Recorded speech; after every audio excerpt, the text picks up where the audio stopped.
there is exactly one Blockbuster left in the entire United States. One store in Bend, Oregon, kept alive mostly as a tourist attraction people visit to take a photo. At its peak, this company was opening a new location somewhere in the world every 17 hours. 9,000 stores, 60,000 employees. And the strangest part isn't that it collapsed. Plenty of retail chains do. It's that Blockbuster had every chance to prevent it, including a $50 million exit ramp.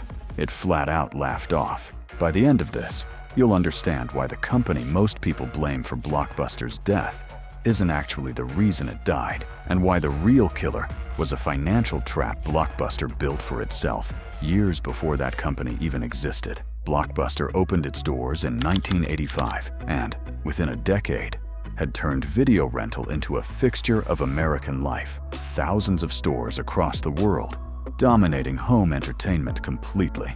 Renting a movie on a Friday night wasn't just common, it was the default. No cable package, no streaming service. If you wanted a movie at home, you drove to a Blockbuster, walked the aisles, and picked a box off a shelf. But that dominance rested on something customers openly resented. A huge share of Blockbuster's profit came from late fees, penalizing the very people it depended on to keep renting. Everyone loved the movie. Everyone hated the phone call 3 days later, and the company knew it. Late fees weren't a side effect of the business. They were load-bearing. In 1997, a tiny startup built its entire business around erasing that exact frustration. Netflix launched as a mail-order DVD service with no stores, no due dates, no late fees, just a flat monthly charge, and keep the disc as long as you like. For a couple of years, Blockbuster's executives treated it as background noise, a niche experiment for people too impatient to drive to a store. Then in 2000, Netflix's team flew to Dallas and offered to sell the entire company to Blockbuster for $50 million. Pocket change for a company that had just raised over $400 million in its IPO, according to the Netflix executive who made the pitch. Blockbuster laughed them out of the building. Think about the position Blockbuster was in at that moment. Thousands of stores, a brand every American recognized, a checking account that could absorb Netflix's entire asking price without blinking. And the offer wasn't just buy us out. Netflix would have managed Blockbuster's online business for them, handing them the exact expertise they'd desperately need 6 years later. 6 years later, Netflix had 6 million paying subscribers, and Blockbuster's leadership still wasn't worried.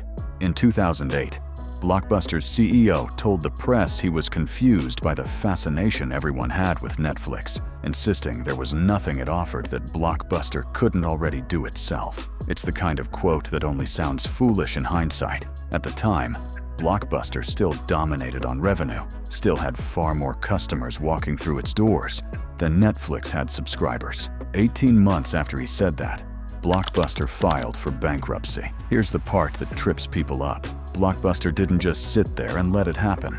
In 2004, the same year, it pulled in close to $6 billion in revenue. Blockbuster finally launched its own online rental arm and rolled out a program letting customers trade in online rentals at physical stores for one flat fee. It was a real attempt to beat Netflix using the one weapon Netflix didn't have: thousands of physical locations. And customers responded. The trade-in program was genuinely popular, but popular doesn't mean profitable. And timing here mattered more than almost anything else in this story. Blockbuster's online service showed up roughly 6 years after Netflix's, and it felt clunky next to a competitor customers had already gotten comfortable with. 6 years in internet time isn't a head start you close with a good marketing campaign. It's the gap between early adopter curiosity and everyone's mom already has an account. And funding that catch-up campaign required money. Blockbuster didn't actually have freely to spend. Blockbuster had been spun off from Viacom in 2004, carrying close to $1 billion in debt. A burden it inherited on day one as an independent company, not one it chose through its own mistakes. Every dollar it wanted to spend catching up to Netflix had to compete with interest payments on that debt first. Launching and scaling an online subscription business was expensive, and that expense hit far harder with $1 billion anchor already around its neck. On top of that debt, Blockbuster ran largely on a franchise model, and plenty of franchisees had no appetite for corporate spending, heavily on an online strategy that didn't put money directly in their own registers. Picture that boardroom tension. Corporate wants to pour money into matching Netflix feature for feature, and the franchisees, paying for a chunk of that spending, are asking why they should fund a website that might eventually make their own storefront obsolete. So even in the moments when leadership wanted to move fast, the company's own structure was pulling in the opposite direction, debt on one side, resistant franchisees on the other, and a 6-year head start against them the whole time. By 2010, none of it was enough. Blockbuster filed for bankruptcy. Dish Network picked up what was left out of insolvency the following year, down to around 600 stores, from a peak of 9,000.